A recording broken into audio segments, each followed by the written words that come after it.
Bismillahirrahmanirrahim. Bismillahirrahmanirrahim. Assalamualaikum warahmatullahi wabarakatuh.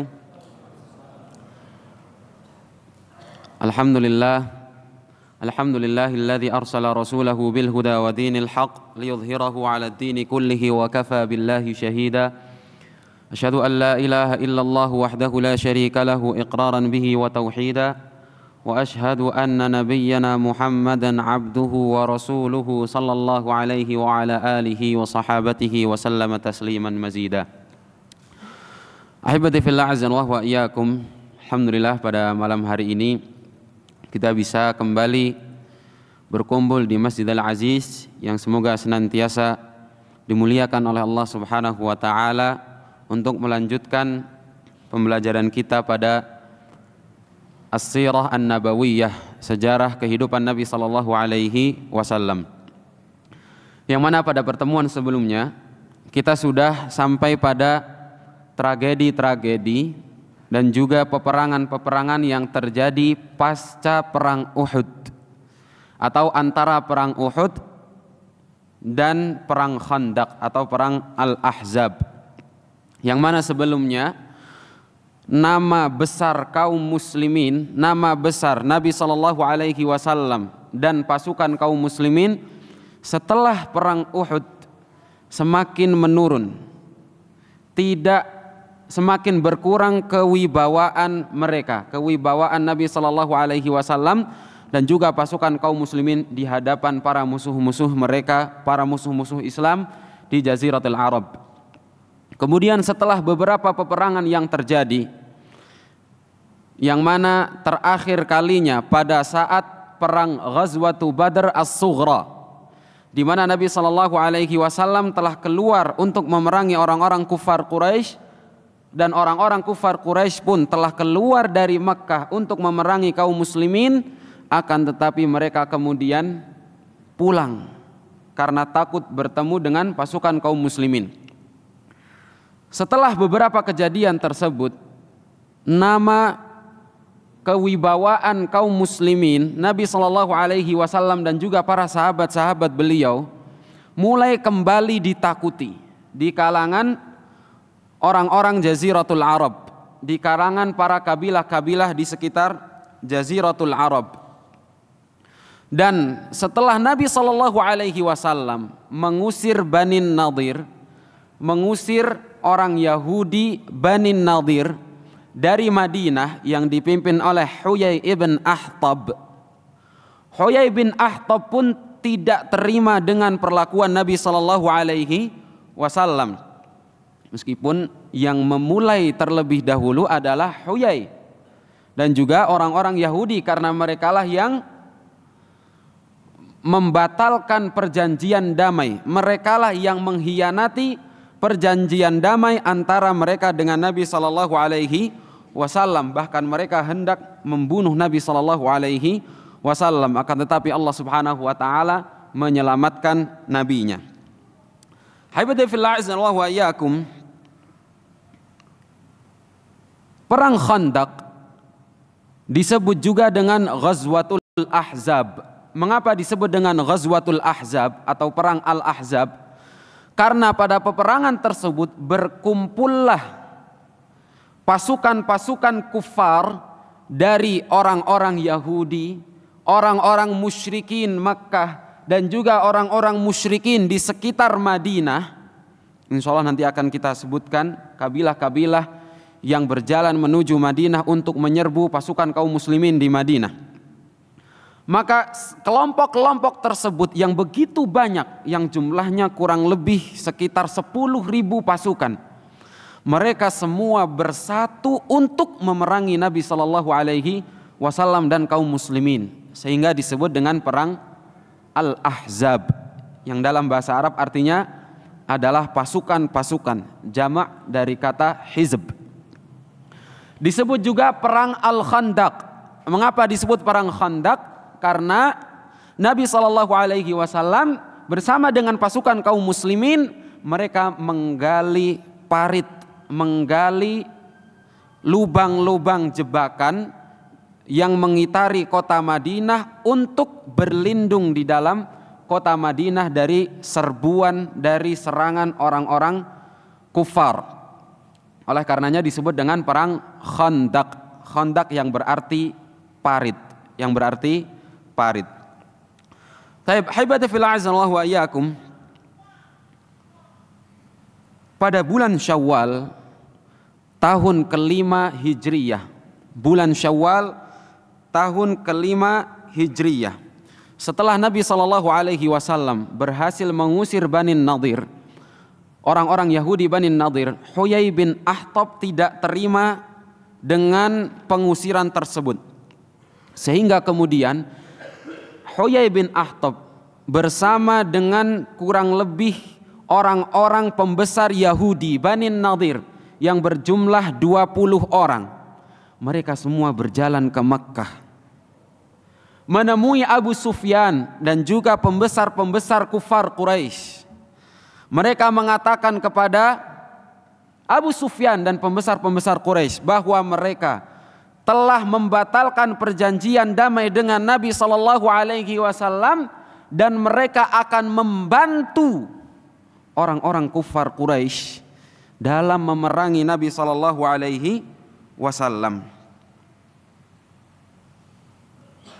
Ketika Abu Sufyan mendengar perkataan dari Huyai dan juga pembesar-pembesar Yahudi Bani Nadir, Abu Sufyan pun bersemangat untuk menjawab panggilan dari orang-orang Yahudi Bani Nadir. Mengapa? Di antaranya karena setelah kepulangan mereka dari perang Badar yang kedua, nama orang-orang Quraisy, nama orang-orang kufar Quraisy Makkah mulai turun. Kewibawaan mereka berangsur turun secara drastis.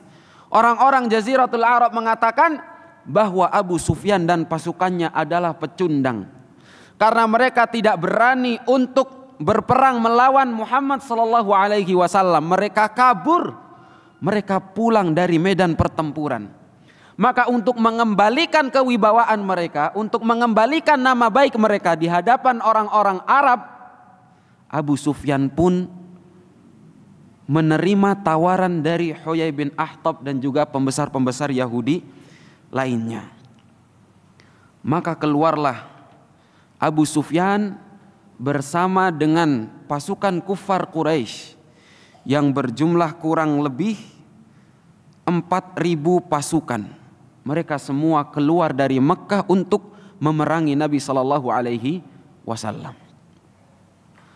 Kemudian Huyai bin Akhtab tidak berhenti sampai di situ. Ia kemudian mendatangi kabilah-kabilah yang lainnya untuk mengajak bergabung ke dalam pasukan yang akan memerangi Nabi SAW. Huyai mendatangi kabilah Bani Ghatafan dan berkeliling di kabilah-kabilah di sekitar Madinah, yang mana mereka tidak memiliki perjanjian damai dengan Nabi SAW, diajak oleh Huyai ibn Akhtab untuk memerangi Nabi SAW.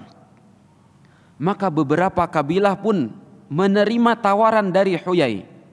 Lihatlah betapa liciknya orang Yahudi. Dia merasa tidak akan menang kalau dia melawan pasukan Nabi Muhammad SAW seorang diri atau pasukan Yahudi saja. Mereka ajak orang-orang lain untuk bersekutu, untuk menyerbu Nabi SAW. Maka di antara kabilah yang memenuhi panggilan dari Huyai ibn Akhtab dan juga pembesar-pembesar Yahudi, ada kabilah Banu Sulaim. Banu Sulaim yang telah merenggut nyawa 70 pasukan Nabi SAW yang dikirimkan untuk mengajarkan Islam. Banu Sulaim dan juga kabilah-kabilah Ghatafan. Kabilah-kabilah Ghatafan, di dalamnya ada Banu Fazarah yang dipimpin oleh Uyainah ibn Hisan. Ada kabilah Banu Murrah yang dipimpin oleh Al-Harith ibn Auf. Dan ada kabilah Banu Ashja' yang dipimpin oleh Mus'ir atau Mis'ar ibn Rukhailah. Dan juga yang terakhir Banu Asad. Mereka semua bergabung, bersatu, bersekutu untuk melawan Nabi SAW dan pasukan kaum muslimin, sehingga terkumpullah pasukan Al-Ahzab yang berjumlah kurang lebih 10.000 pasukan. 10.000 pasukan, mereka semua berjalan menuju Madinah untuk menyerang kaum muslimin, Nabi SAW dan juga para sahabat-sahabat beliau. Ahibati fillah azanallahu wa iyyakum, ketika Nabi SAW mendapatkan kabar keluarnya pasukan orang-orang kufar yang mana mereka telah bersekutu untuk melawan Nabi SAW, Nabi SAW segera mengumpulkan sahabat-sahabat beliau. Dan seperti biasanya, Nabi SAW tidak terburu-buru untuk memutuskan perkara seorang diri. Meskipun beliau SAW dibimbing langsung oleh Allah Subhanahu wa taala dengan wahyu. Akan tetapi Nabi SAW terlebih dahulu ingin mendengarkan pendapat dari sahabat-sahabat beliau. Maka muncullah seorang sahabat Nabi SAW yang mungkin telah terdengar begitu terkenal nama beliau di kalangan kita semua, di telinga kita semua kaum muslimin. Beliau adalah Salman Al-Farisi radhiyallahu an. Salman Al-Farisi mengatakan, "Ya Rasulullah, inna kunna bi ardi Faris, idza husirna khandaqna alaina." Ya Rasulullah, kami di bumi Persia, ketika kami telah terkepung oleh pasukan musuh, kami akan menggali parit di sekeliling kami untuk berlindung di dalam wilayah kami sendiri. Sehingga kita dapat berlindung dengan parit tersebut dari serangan musuh-musuh kami yang mana mereka berada di luar parit.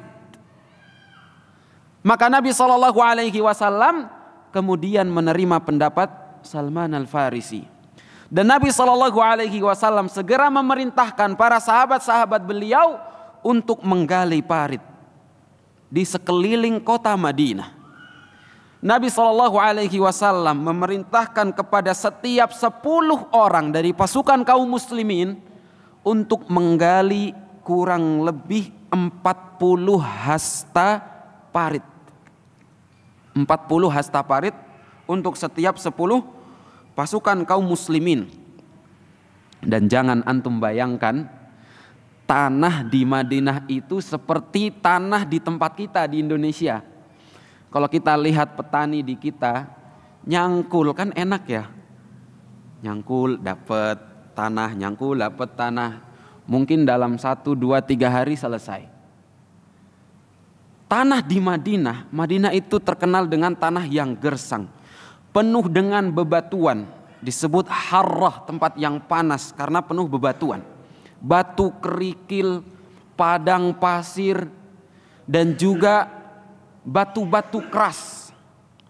Al-ardul ghalidhatus salbah.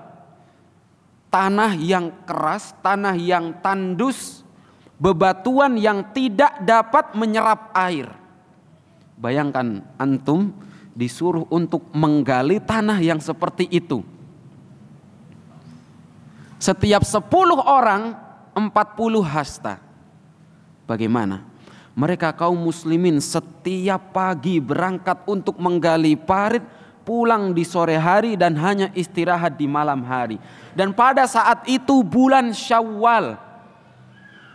Yang mana bulan Syawal itu mayoritas musim di bulan Syawal itu adalah musim panas, masih musim panas. Setelah Ramadan, Syawal itu masih panas. Dan ketika pagi hari itu begitu dingin. Karena tabiat padang pasir itu ketika pagi hari dan juga malam hari dingin. Tapi kalau siang panasnya begitu menyengat. Bayangkan di pagi hari yang begitu dingin mereka sudah keluar untuk menggali parit.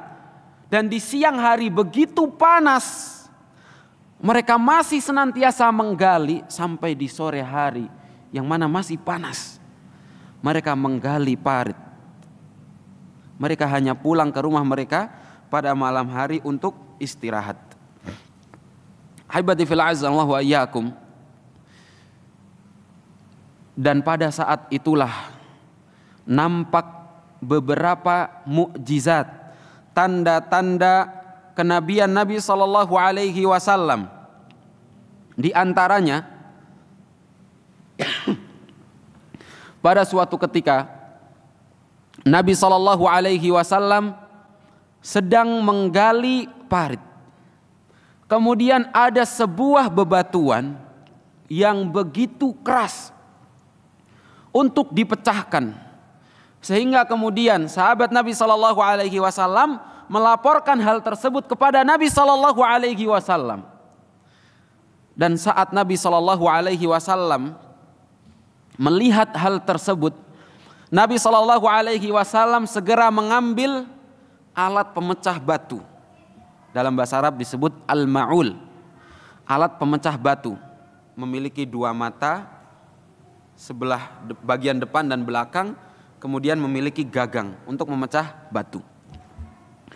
Kemudian Nabi sallallahu alaihi wasallam mengambil pemecah batu tersebut dan mengayunkan alat tersebut kepada batu yang begitu keras.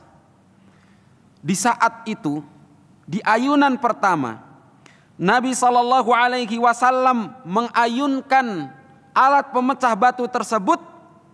Nabi sallallahu alaihi wasallam mengatakan, aku diperlihatkan oleh Allah Subhanahu wa taala istana Kaisar. Kaisar adalah raja Romawi. Nabi sallallahu alaihi wasallam mengatakan, aku diperlihatkan oleh Allah Subhanahu wa taala istana raja Romawi, dan aku diberikan oleh Allah Subhanahu wa taala pintu-pintu untuk membuka Syam. Bayangkan, menandakan bahwa Nabi sallallahu alaihi wasallam telah diberikan kabar gembira oleh Allah Subhanahu wa taala bahwa pada suatu saat nanti pasukan kaum muslimin akan berhasil membuka Syam, membuka negeri Syam, kata Nabi sallallahu alaihi wasallam. Sehingga kaum muslimin kemudian semakin bersemangat. Adapun orang-orang munafik ketika melihat hal tersebut, orang-orang munafik hanya mengatakan, Muhammad seorang pembual. Bagaimana mungkin pasukan kaum muslimin yang jumlahnya begitu sedikit akan mengalahkan negeri Syam, negeri superpower pada saat itu. Jadi negara superpower pada saat itu ada dua, yaitu Syam yang dipimpin oleh Romawi, Kaisar, dan di sebelah barat, dan juga di sebelah timur ada negeri Faris, Persia, yang dipimpin oleh Kisra di wilayah timur. Kemudian Nabi Shallallahu Alaihi Wasallam mulai mengayunkan kembali alat pemecah batu beliau. Di pukulan yang kedua, Nabi Shallallahu Alaihi Wasallam mengatakan, Allahu Akbar. U'titu mafatiha Faris. Aku diperlihatkan oleh Allah Subhanahu wa taala kekaisaran Persia. Dan Allah Subhanahu wa taala memberikan kepadaku pintu-pintu atau kunci-kunci untuk membuka kekaisaran Persia. Fa inni la ubsiru qasral madain al-abyad. Aku diperlihatkan istana Raja Persia yang berwarna putih di daerah yang disebut Madain. Kembali para sahabat pun semakin bersemangat mendengar kabar gembira yang diucapkan oleh Nabi Shallallahu Alaihi Wasallam. Adapun orang-orang munafik seperti biasa hanya mengatakan bahwa Muhammad seorang pembual. Kemudian yang ketiga, Nabi Shallallahu Alaihi Wasallam mengayunkan kembali alat pemukul pemecah batu beliau. Dan Nabi Shallallahu Alaihi Wasallam mengatakan, Allahu Akbar, u'titu mafatihal Yaman. Aku diberikan oleh Allah Subhanahu Wa Taala kunci-kunci pintu untuk membuka negeri Yaman. Wa inni la ubsiru abwaba San'a min makani hadhihi sa'ah. Dan aku diperlihatkan oleh Allah Subhanahu wa taala pintu-pintu San'a dari tempatku saat ini. Inilah kabar gembira yang disabdakan oleh Nabi Shallallahu Alaihi Wasallam, sehingga benarlah pada waktu di kemudian hari tidak lama setelah Ghazwatul Ahzab, sepeninggal Nabi Shallallahu Alaihi Wasallam, di bawah kekhilafahan Abu Bakar kemudian Umar, pasukan kaum muslimin berhasil membebaskan kota-kota yang ada di Romawi dan kota-kota yang ada di Persia, sehingga sempurna pada zaman Umar kaum muslimin telah membebaskan wilayah Romawi dan telah membebaskan wilayah Persia.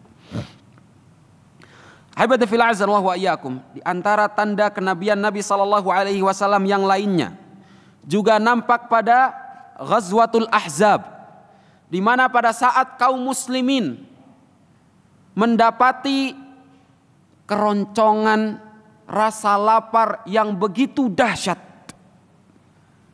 pasukan kaum muslimin sampai-sampai mengadu kepada Nabi sallallahu alaihi wasallam, mengatakan bahwa ya Rasulullah, inna jia', sesungguhnya kami dalam keadaan lapar, dan mereka mengikat perut mereka untuk menahan rasa lapar mereka dengan satu batu.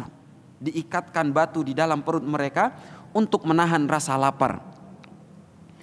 Karena belum ada Oki Jelly Drink yang bisa menahan keroncongan.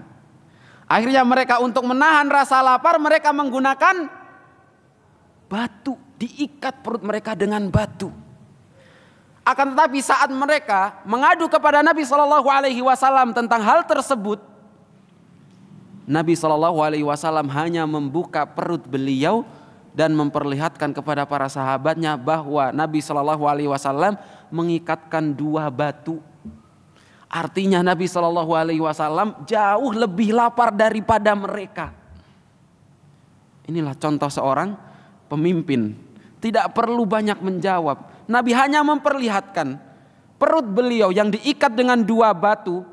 Para sahabat beliau pun seketika itu pula tahu bahwa Nabi Shallallahu Alaihi Wasallam lebih dahsyat dalam menjaga atau dalam menahan rasa lapar beliau. Sehingga kemudian Jabir bin Abdullah radhiyallahu anhuma, beliau mengatakan kepada istrinya, apakah ada makanan di rumah? Istrinya mengatakan hanya ada 1 ekor kambing muda dan juga syair, beberapa gandum. Maka kemudian Jabir menyuruh istrinya untuk menyiapkan makanan dan mengundang Nabi Shallallahu Alaihi Wasallam, mengatakan kepada Nabi Shallallahu Alaihi Wasallam untuk mengajak beberapa dari sahabat beliau untuk makan bersama di Jabir, hidangan yang disediakan oleh istri Jabir. Akan tetapi Nabi Shallallahu Alaihi Wasallam bukannya mengajak beberapa orang, malahan Nabi Shallallahu Alaihi Wasallam mengajak seluruh pasukan kaum muslimin yang berjumlah kurang lebih 1000 pasukan. Bayangkan 1000 pasukan, hidangan cuma ada 1 ekor kambing dan juga beberapa genggam gandum. Cukup atau tidak? Hitung-hitungan manusia tidak akan cukup. Apalagi kalau ada orang yang, kalau dalam bahasa kita disebut rakus atau geragas, makanya banyak. Bayangkan cuma ada 1 ekor kambing dan beberapa adonan gandum. Akan tetapi disinilah nampak mukjizat Nabi Shallallahu Alaihi Wasallam. Nabi Shallallahu Alaihi Wasallam mengajak seluruh pasukan kaum muslimin dalam perang Ahzab untuk menikmati hidangan yang disediakan oleh Jabir bin Abdullah dan juga istri beliau, dan tanpa berkurang sedikit pun hidangan yang disajikan oleh Jabir dan istrinya, sedangkan kaum muslimin mereka semua sudah makan dengan kenyang, makan sampai kenyang. Seluruh kaum muslimin makan dari hidangan yang dihidangkan oleh Jabir dan istrinya, akan tetapi tanpa berkurang hidangan tersebut sedikit pun. Disinilah mukjizat Nabi Shallallahu Alaihi Wasallam. Tidak cukup sampai di situ. Suatu ketika ada seorang yang lewat, saudarinya An-Nu'man ibn Bashir radhiyallahu anhu. Saudarinya datang untuk membawakan kurma untuk diberikan kepada ayahnya Bashir dan juga diberikan kepada pamannya. Tapi di tengah perjalanan dia menemui Nabi Shallallahu Alaihi Wasallam, bertemu dengan Nabi Shallallahu Alaihi Wasallam, sehingga kemudian Nabi Shallallahu Alaihi Wasallam memanggil saudarinya An-Nu'man ibn Bashir dan kemudian meminta kurma yang dibawa oleh saudarinya An-Nu'man, dan Nabi Shallallahu Alaihi Wasallam meletakkan kurma tersebut di atas sebuah kain, kemudian mengundang pasukan kaum muslimin untuk makan dari kurma tersebut. Nabi sebarkan kurma di atas kain, kemudian mempersilahkan kaum muslimin untuk makan dari kurma tersebut. Dan seluruh pasukan kaum muslimin semuanya makan dari kurma tersebut sampai kenyang, tanpa berkurang kurma tersebut dari atas kain yang dibentangkan oleh Nabi Shallallahu Alaihi Wasallam. Inilah diantara mukjizat-mukjizat yang nampak pada saat kaum muslimin sedang menggali parit. Haibati fillah azanallahu wa iyyakum. Kemudian Nabi Shallallahu Alaihi Wasallam bersama dengan pasukan kaum muslimin telah berhasil menggali parit dengan sempurna. Dan Nabi Shallallahu Alaihi Wasallam memerintahkan perempuan kaum muslimat dan juga anak-anak kecil untuk berlindung di sebuah benteng di dalam kota Madinah. Di sebuah benteng di kota Madinah yang sebelumnya ditinggali oleh Bani Nadir, yang telah diusir oleh Nabi Shallallahu Alaihi Wasallam akibat pengkhianatan mereka, tanpa ada pasukan yang menjaga mereka. Pasukan kaum muslimin semuanya berada di barisan depan mengelilingi kota Madinah, sedangkan perempuan-perempuan muslimat dan juga anak-anak kecil, mereka semua berlindung di sebuah benteng di dalam kota Madinah. Dan pasukan kaum muslimin menunggu kedatangan pasukan Al-Ahzab, dan mereka menjadikan khandak, menjadikan parit-parit berada di hadapan mereka, dan di belakang mereka berlindung di sebuah gunung yang disebut dengan Jabal Sila'. Di bagian belakang mereka gunung Sila', di hadapan mereka parit-parit, dan di seberang parit pasukan Al-Ahzab. Pasukan kaum muslimin menanti kedatangan orang-orang kufar di hadapan mereka. Sudah masuk waktu Isya?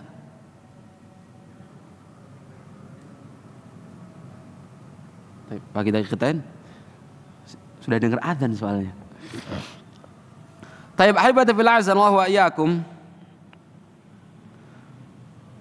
Mereka orang-orang Ahzab, orang-orang kufar yang telah bersekutu untuk menyerbu pasukan kaum muslimin, tiba di daerah Ahzab di bawah komando Abu Sufyan ibn Harb, pimpinan tertinggi pasukan Al-Ahzab, Abu Sufyan ibn Harb, dan bersama dengan mereka pemimpin-pemimpin orang-orang Yahudi Bani Nadir, orang-orang Bani Ghatafan, dan juga orang-orang Bani Sulaim, dan beberapa kabilah lain yang berada di sekeliling Madinah, untuk yang mereka semua telah bersatu untuk menyerbu pasukan Nabi Shallallahu Alaihi Wasallam.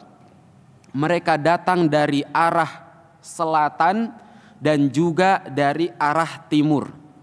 Jadi kalau teman-teman bisa membayangkan peta Madinah, Madinah itu berada di daerah Syamal, berada di daerah utara dari negara Saudi Arabia. Makkah itu berada di sebelah selatannya. Jadi kiblat kalau kita dari Madinah mau sholat itu bukan menghadap ke barat, tapi menghadap ke selatan. Saya pernah bertemu dengan jamaah umroh, saat sholat di hotel, dia bertanya kepada saya, Ustadz, sholatnya menghadap Ustadz, saya mau sholat, baratnya di sebelah mana? Saya bilang, Pak, kita bukan di Indonesia mencari kiblat ke arah barat. Kalau dari Madinah, cari kiblat itu ke arah selatan. Maka kiblat kalau dari Madinah itu di arah selatan. Nah, pasukan Ahzab mereka datang dari wilayah selatan. Orang-orang musyrikin Quraisy mereka datang dari arah selatan. Adapun beberapa kabilah di daerah Najd, Bani Sulaim, kemudian Ghatafan dan lain sebagainya, mereka datang dari wilayah timur. Karena di sebelah baratnya itu dekat dengan Al-Bahrul Ahmar, Laut Merah. Dan di sebelah utaranya ada orang-orang Yahudi di daerah Khaybar. Nah, pasukan kaum muslimin itu diserbu dari daerah selatan dan juga dari arah timur. Maka mereka berlindung, di bagian belakang mereka ada gunung Sila. Mereka menggali parit di hadapan mereka, bersiap untuk bertempur melawan pasukan orang-orang kufar yang hendak menerobos masuk ke wilayah Madinah. Mereka semua berlindung di balik parit tersebut dan menjaga agar tidak ada satu orang pun dari pasukan kufar yang melewati parit tersebut sehingga bisa masuk menerobos kota Madinah. Karena kalau mereka berhasil menerobos masuk, mereka akan membawa pasukan-pasukan mereka untuk masuk, dan mereka kalau sudah berhasil menembus jantung pertahanan kaum muslimin dan masuk menuju bagian dalam kota Madinah, mereka akan dengan mudah membunuh perempuan-perempuan, mereka akan dengan mudah membunuh anak-anak kecil dari kaum muslimin karena tidak ada yang menjaga mereka di dalam benteng di dalam kota Madinah. Taib, karena sudah masuk waktu Isya, nanti kita lanjutkan setelah Isya biidznillah taala. Bismillah, alhamdulillah, salatu wassalamu ala rasulillah, amma ba'd. Ahibbati fillah, azanallahu wa iyyakum. Kita lanjutkan pembahasan kita dari perang Al-Ahzab, di mana Nabi SAW telah berhasil menyelesaikan misi untuk menggali parit bersama dengan pasukan kaum muslimin. Kemudian mereka menempatkan istri-istri, perempuan-perempuan dan juga anak-anak mereka di sebuah benteng di jantung kota Madinah. Dan mereka menanti kedatangan dari orang-orang kufar, pasukan Al-Ahzab, pasukan sekutu yang akan datang untuk memerangi mereka. Ahibati fillah, azanallahu wa iyyakum. Makar yang dibuat oleh Huyai ibn Akhtab tidak berhenti sampai di situ. Dia sudah berhasil membujuk orang-orang kufar Quraisy. Dia sudah berhasil membujuk orang-orang dari Bani Ghatafan, Bani Asad, Bani Sulaim, dan yang lainnya. Tidak cukup sampai di situ. Huyai ibn Akhtab melanjutkan makarnya dengan mendatangi saudaranya atau sahabat karibnya, sesama Yahudi dari kabilah Bani Quraidah, yang mana kabilah Bani Quraidah juga memiliki perjanjian damai dengan Nabi SAW. Huyai ibn Akhtab mendatangi sahabat dekatnya yang bernama Ka'ab ibn Asad al-Quradi dari kabilah Bani Quraidah, membujuk Ka'ab ibn Asad untuk membawa Bani Quraidah, kabilah Yahudi Bani Quraidah, untuk mengkhianati Nabi SAW. Huyai mengatakan kepada Ka'ab bahwa ia telah datang bersama dengan pasukan Al-Ahzab, pasukan sekutu yang jumlahnya begitu banyak. Maka Muhammad tidak mungkin punya kekuatan untuk melawan kita, terlebih kalau kamu masuk ke dalam pasukan sekutu kita, kata Huyai ibn Akhtab kepada Ka'ab bin Asad al-Quradi. Maka Ka'ab masih berakal, masih berpikiran jernih. Ia mengatakan kepada Huyai, menolak ajakan Huyai bahwa sesungguhnya aku tidak melihat dari Muhammad ini kecuali al-wafa, setia. Muhammad itu tidak pernah berkhianat. Muhammad itu selalu memegang janjinya, selalu berpegang teguh dengan kesetiaan, dengan perjanjian yang telah ia buat dengan siapapun. Maka Huyai pun tidak berhenti sampai di situ.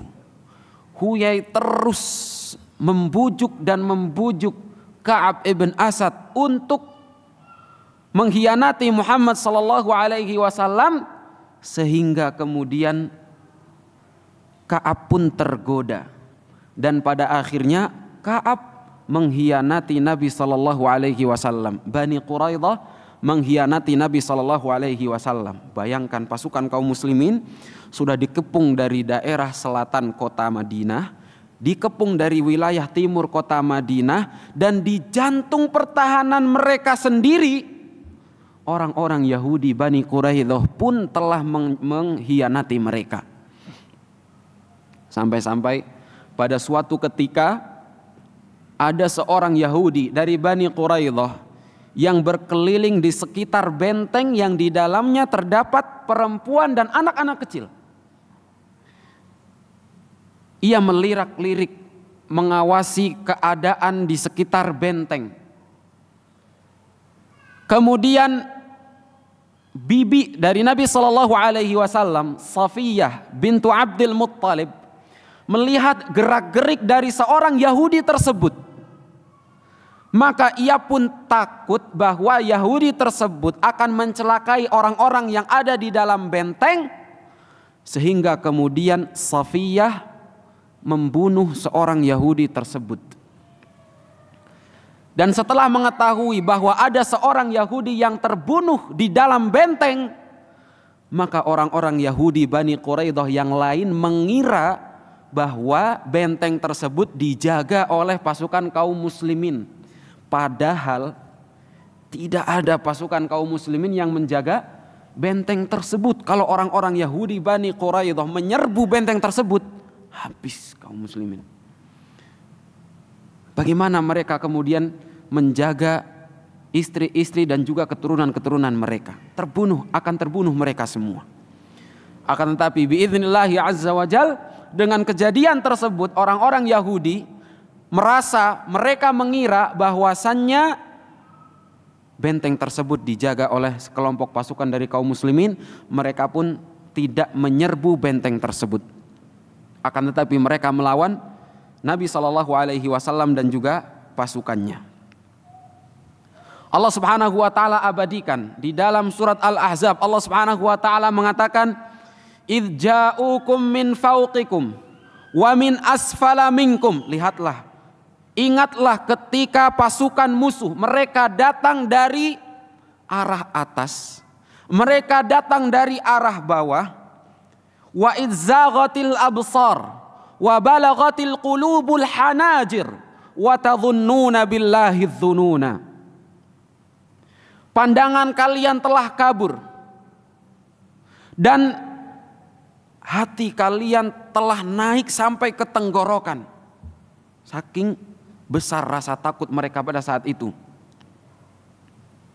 Wa tadhunnuna billahi dzununa, dan kalian telah menyangka hal-hal yang tidak terhadap Allah Subhanahu wa taala.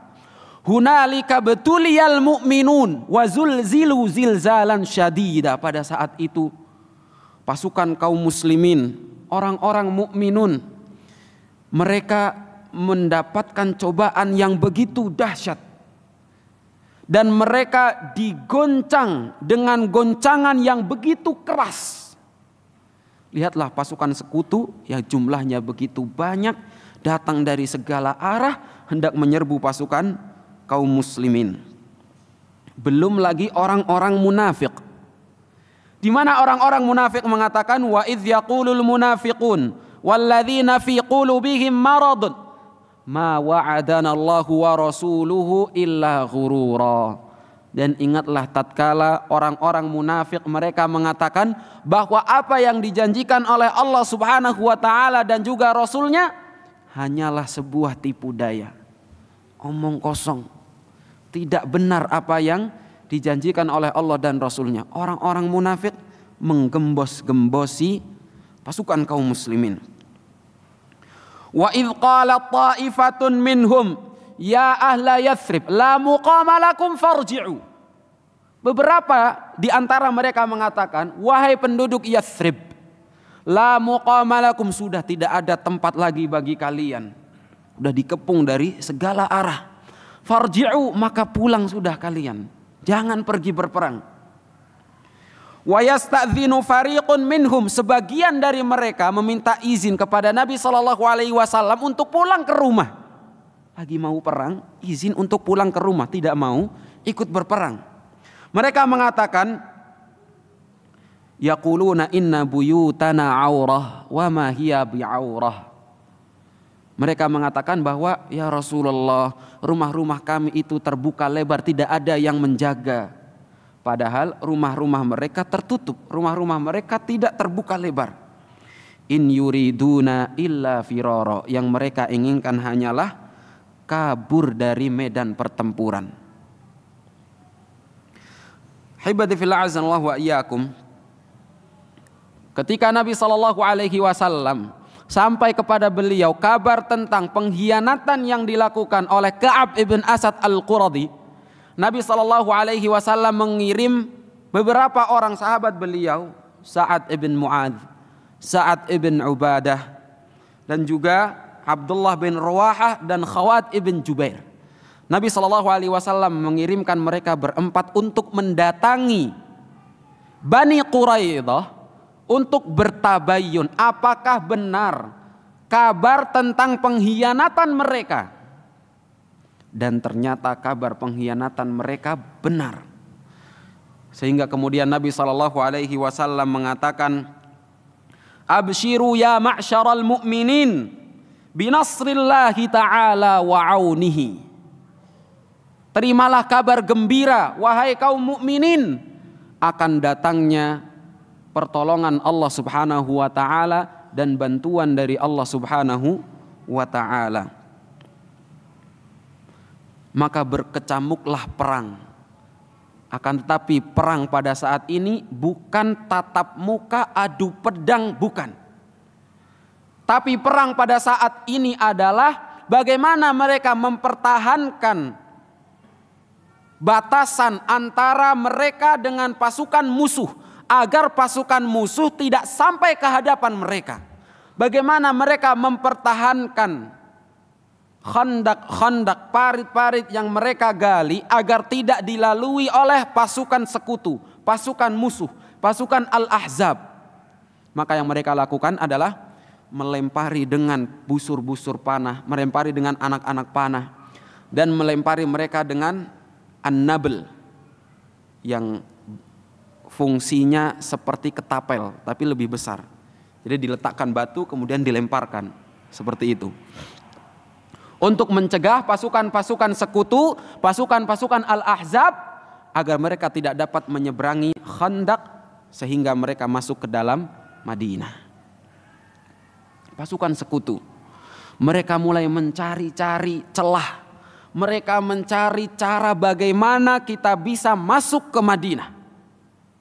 Maka mereka mengirimkan 4 orang. Mereka mengirimkan 3 orang. 3 orang atau lebih. Di antaranya Amr bin Abdi Wud, Ikrimah bin Abi Jahal, dan Dirar ibn al-Khattab, dan yang lainnya. Mereka mengirimkan mereka semua untuk mencari tempat yang sempit, celah yang sempit agar bisa masuk. Dan benarlah mereka mendapatkan kesempatan. Ada sebuah tempat yang begitu sempit, tapi ada kemungkinan mereka untuk menggunakan tempat tersebut sebagai jalan masuk menuju ke Madinah. Akan tetapi di hadapan mereka telah berdiri di tempat tersebut Ali bin Abi Thalib radhiyallahu anhu bersama dengan beberapa pasukan kaum muslimin. Sehingga kemudian terjadi duel antara Ali bin Abi Thalib dan mereka. Sampai terbunuhlah Amr ibn Abdi Wud dan yang lainnya kabur takut dengan Ali dan juga pasukannya. Haibati fil azallahu wa iyyakum. Pengepungan ini oleh pasukan sekutu terjadi kurang lebih selama 24 malam, hampir 1 bulan. Mereka menggempur pasukan kaum muslimin, melempari pasukan kaum muslimin, terjadi saling lempar antar mereka, dan orang-orang sekutu mengepung pasukan kaum muslimin dari balik Khandaq. Dan pertempuran Khandaq ini begitu menyibukkan kaum muslimin, sampai-sampai di dalam sebuah riwayat mengatakan kaum muslimin tidak sempat untuk sholat asar sampai matahari terbenam, sehingga mereka terpaksa melaksanakan sholat asar setelah maghrib. Jadi mereka sholat asar terlebih dahulu, baru kemudian maghrib, di luar waktu asar karena tersibukkan perang. Di dalam riwayat lain mengatakan pasukan kaum muslimin sampai-sampai tersibukkan dari sholat zuhur, asar, maghrib, isya. Saking sibuknya mereka memerangi pasukan kufar. Tapi sebegitu pentingnya sholat, mereka tidak meninggalkan meskipun mereka tersibukkan dengan perang. Bandingkan dengan sebagian dari kaum muslimin pada saat ini. Yang menyibukkan mereka dari sholat apa? Bukan perang, rupiah-rupiah, recehan-recehan yang menyibukkan mereka dari sholat, sehingga mereka lalai terhadap sholat. Kalau sudah lewat, mereka merasa aduh udah di luar waktu, kelewatan tadi karena terlalu sibuk kerja. Ya udahlah, skip dulu. Nasallallahu salamat wal afiyah. Sehingga kemudian Nabi SAW sampai mendoakan mereka. Kata Nabi SAW, mala Allahu alaihim buyutahum wa kuburahum nara, kama syaghaluna anis salatil wusta hatta ghabatis syams. Semoga Allah Subhanahu wa taala memenuhi rumah dan juga kuburan mereka dengan api yang menyala, sebagaimana mereka telah menyibukkan kami dari salat asar sampai matahari terbenam. Kata Nabi sallallahu alaihi wasallam. Hibati fil azza wa iyyakum. Pasukan kaum muslimin mereka saling bergantian untuk menjaga Nabi sallallahu alaihi wasallam, dan pasukan kufar mereka saling bergantian untuk berkeliling mencari celah, mencari cara bagaimana agar bisa masuk ke dalam Madinah, ke dalam kota Madinah untuk menyerang pasukan kaum muslimin. Dan Nabi SAW setelah beliau mengetahui pengkhianatan oleh Bani Quraidah, Nabi SAW kemudian berencana untuk mengadakan perjanjian damai dengan kabilah Bani Ghatafan yang dipimpin oleh Uyainah ibn Hisn dan Al-Harith ibn Auf. Tapi kemudian Sa'ad ibn Mu'adz dan Sa'ad ibn Ubadah mengatakan kepada Nabi SAW, ya Rasulullah, apakah rencana tersebut adalah wahyu dari Allah Subhanahu wa taala, apakah hanya pendapat dari engkau? Dan Nabi SAW mengatakan, ini hanya pendapat saya.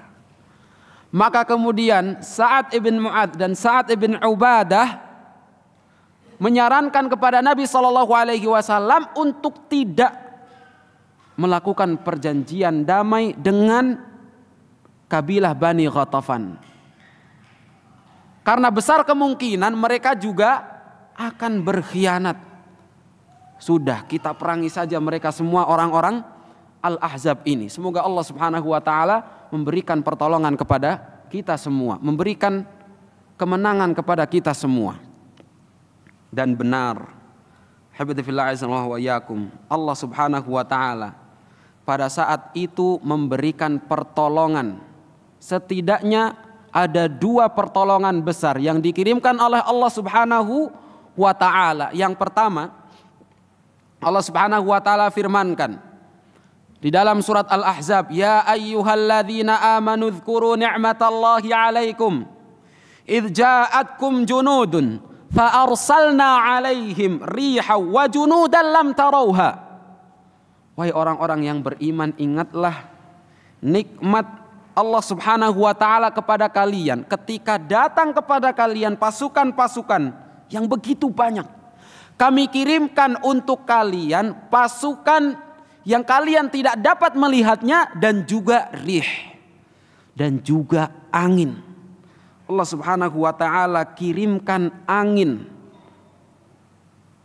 kepada pasukan kufar sehingga kemudian menerbangkan khaymah, menerbangkan tenda-tenda orang-orang kufar, pasukan Al-Ahzab. Ini pasukan yang pertama. Dan pasukan yang kedua adalah pasukan dari malaikat yang Allah Subhanahu wa taala kirimkan, yang tidak dapat dilihat oleh mata telanjang. Pertolongan yang lain yang Allah Subhanahu wa taala berikan adalah berupa pengkhianatan salah seorang dari orang-orang kufar Quraisy, orang-orang kufar. Salah seorang dari kufar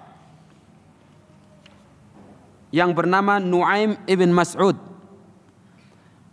Beliau mendatangi Nabi SAW kemudian mengatakan bahwa, ya Rasulullah, inni qad aslamtu wa lam ya'rif islami qaumi. Aku telah masuk Islam sedangkan kaumku belum tahu kalau aku sudah masuk Islam. Apa yang dapat aku perbuat untuk membantu pasukan kaum muslimin?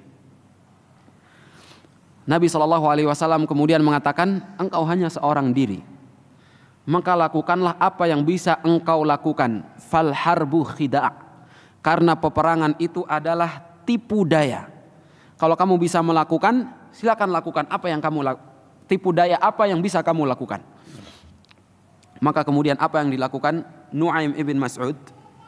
Nu'aim ibn Mas'ud mendatangi orang-orang Yahudi Bani Quraidah, karena dia termasuk golongan dari mereka sebelumnya. Nu'aim mengatakan, Bani Quraidah, kalian itu berada di bumi sendiri, harta kalian di sini, perempuan kalian juga di sini, anak-anak kalian di sini.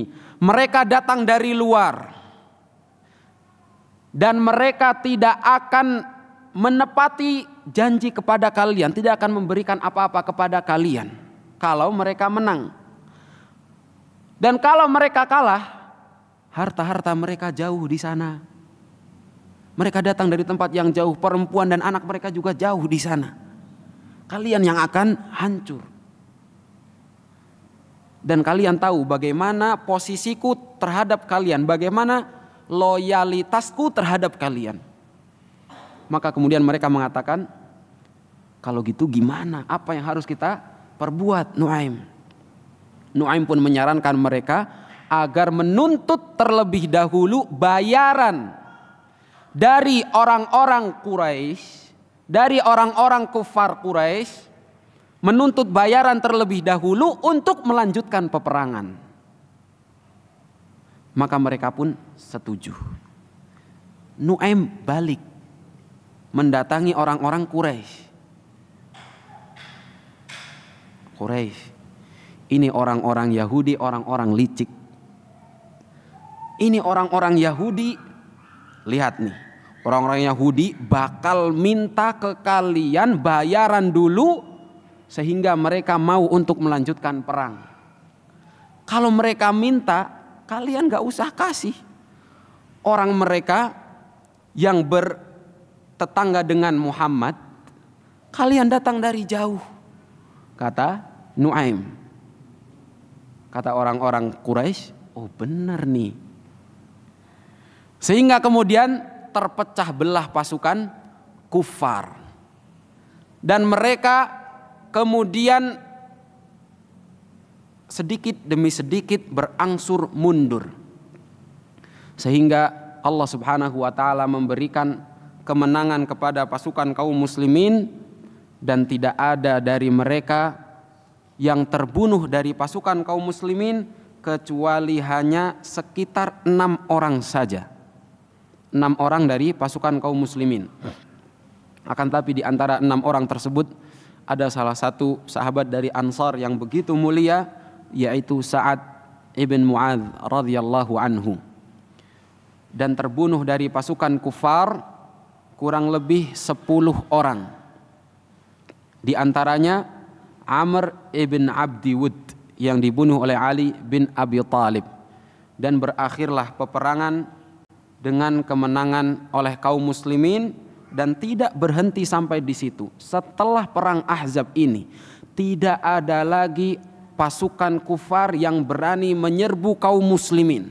Akan tetapi berbalik, kemudian pasukan kaum musliminlah yang berani untuk keluar menyerbu orang-orang kufar.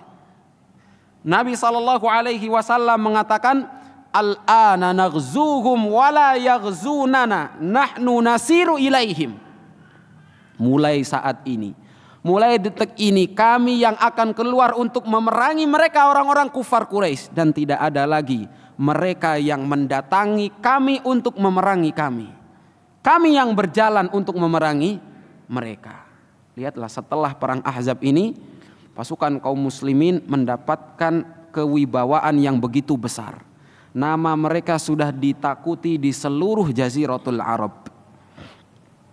Dan dengan berakhirnya perang Ahzab ini, Nabi SAW telah kembali kepada kejayaannya, kejayaan Islam di Madinah, plus mereka telah berlepas diri dari Yahudi Bani Nadir dan juga Yahudi Bani Quraidah. Tidak ada lagi Yahudi yang hidup bersama dengan Nabi SAW, yang mereka mulai dengan pengkhianatan oleh diri mereka sendiri. Haibati fil azan wa iyyakum. Banyak sekali pelajaran yang dapat kita ambil dari perang Al-Ahzab. Kita sebutkan di antaranya bagaimana ketetapan hati Nabi SAW dan juga pasukan kaum muslimin saat mereka mendapati kabar tentang pasukan yang telah bersatu, yang telah bersekutu untuk memerangi mereka, plus pasukan Yahudi yang telah mengkhianati Nabi SAW. Akan tetapi mereka tidak serta-merta menyerah. Mereka tetap berjuang untuk mempertahankan agama Islam, untuk melindungi Nabi mereka, Nabi Muhammad SAW, dan mereka tidak takut. Meskipun mereka digembos-gembosi oleh orang munafik sekalipun, dengan perkataan la muqama lakum farji'u, kalian sudah tidak ada lagi tempat, pulanglah kalian semua. Akan tetapi mereka percaya dengan janji-janji Allah Subhanahu wa taala dan janji-janji Nabi sallallahu alaihi wasallam. Allah Subhanahu wa taala mengatakan, minal mu'minina rijalun sadaqu ma 'ahadullaha 'alaihim faminhum man qada nahbahu wa minhum man yantazir wa ma baddalu tabdila. Di antara orang-orang mukminin ada dari mereka orang-orang yang begitu yakin, begitu percaya dengan janji yang Allah Subhanahu wa taala berikan kepada mereka, dengan sesuatu yang Allah Subhanahu wa taala janjikan kepada mereka. Kemudian di antara mereka ada yang telah terbunuh terlebih dahulu, mendapati janji baik Allah tersebut, dan di antara mereka ada yang masih menunggu janji tersebut, dan tidak seorang pun dari mereka mengubah janji tersebut. Tidak satu orang pun dari mereka merubah dari keyakinan akan janji Allah Subhanahu wa taala tersebut. Dan pelajaran lain adalah bagaimana sikap yang diajarkan oleh Nabi sallallahu alaihi wasallam, sikap yang ditunjukkan oleh Nabi sallallahu alaihi wasallam sebagai seorang pemimpin. Ketika Nabi sallallahu alaihi wasallam mengajak para pasukannya untuk menggali parit, Nabi sallallahu alaihi wasallam tidak menyuruh mereka dengan jari telunjuk beliau dengan posisi duduk manis, tidak. Akan tetapi Nabi sallallahu alaihi wasallam ikut membantu mereka semua menggali parit. Bahkan ketika mereka mengadukan keroncongan, mengadukan kelaparan yang mereka derita kepada Nabi Shallallahu Alaihi Wasallam, Nabi Shallallahu Alaihi Wasallam tunjukkan bahwa keroncongan beliau, kelaparan beliau lebih berat daripada yang mereka rasakan. Allah Subhanahu wa taala mengatakan, "Atamuruna an-nasa bil birri wa tansawna anfusakum wa antum tatlunal kitab." Apakah kalian menyuruh manusia untuk melaksanakan kebaikan sedangkan kalian melupakan diri kalian sendiri? Maka bukan seperti ini Nabi Shallallahu Alaihi Wasallam mengajarkan kepada kita. Nabi Shallallahu Alaihi Wasallam mengajarkan kepada kita untuk menyeru kepada kebaikan sembari memberikan contoh teladan yang baik untuk melakukan kebaikan tersebut. Faedah yang lain, hibati fillah azanallahu wa iyyakum. Lihatlah bagaimana pengaruh sahabat karib yang buruk. Seorang Ka'ab bin Asad Al-Quradi, yang mana pada awalnya masih berpegang teguh dengan perjanjian dengan Nabi Shallallahu Alaihi Wasallam. Bahkan ia mengatakan bahwa ia tidak mendapati dari Nabi Shallallahu Alaihi Wasallam kecuali kesetiaan. Akan tetapi dengan godaan-godaan sahabat yang buruk, seorang Huyai ibn Akhtab, sehingga kemudian ia terpengaruh dan kemudian ia terjerumus ke dalam lubang kehancuran. Begitulah akhir dari seorang sahabat yang buruk, dan begitu banyak contoh-contoh dari pengaruh seorang sahabat yang buruk. Maka hendaknya kita untuk memilih sahabat yang baik. Sahabat karib kita, meskipun kita bergaul dengan semua orang, akan tetapi dalam bersahabat yang baik, mencari teman baik, mencari sahabat karib, kita hendaknya memilih orang-orang yang baik. Haibati fil azan wa iyyakum. Dan di dalam perang ini Nabi Shallallahu Alaihi Wasallam juga mengajarkan kepada kita pentingnya untuk bermusyawarah, dan juga Nabi Shallallahu Alaihi Wasallam mengajarkan kepada kita pentingnya untuk berserah diri kepada Allah Subhanahu wa Ta'ala. Ketika mereka sudah dalam keadaan terhimpit, mereka sudah dikepung, mereka tahu tidak ada yang dapat menyelamatkan mereka, tidak ada yang dapat menolong mereka semua kecuali Allah Subhanahu wa Ta'ala. Sehingga mereka hanya berserah diri kepada Allah dan mereka bertawakal kepada Allah Subhanahu wa Ta'ala, berdoa kepada Allah Subhanahu wa Ta'ala. Nabi Shallallahu Alaihi Wasallam berdoa memanjatkan, Allahumma munazzilal kitab, sari'al hisab, ihzimil ahzab, Allahumma hzimhum wazalzilhum. Ya Allah, Zat yang menurunkan kitab Al-Quran, Zat yang hisabnya begitu cepat, hancurkanlah al-ahzab, hancurkanlah pasukan-pasukan sekutu. Ya Allah, hancurkanlah mereka sehancur-hancurnya dan goncangkanlah mereka semua. Sehingga kemudian Allah Subhanahu wa Ta'ala memberikan pertolongan kepada Nabi Shallallahu Alaihi Wasallam dan juga pasukan kaum muslimin. Haibati fillah azanallahu wa iyyakum.